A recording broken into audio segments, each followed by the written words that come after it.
The packaging.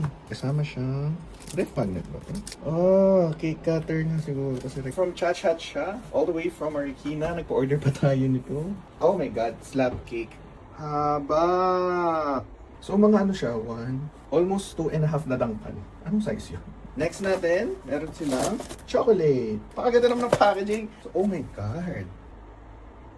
Next is, oh my God, tiramisu! Oh.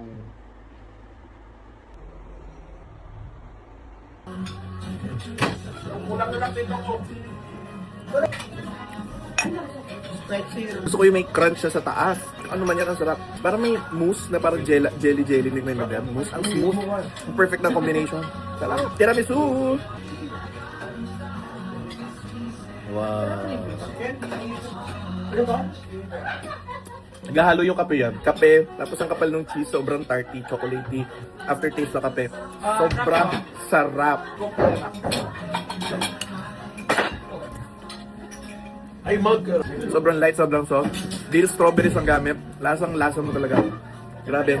Out of all, itong favorite ko, next tong tiramisu. Sobrang highly recommended.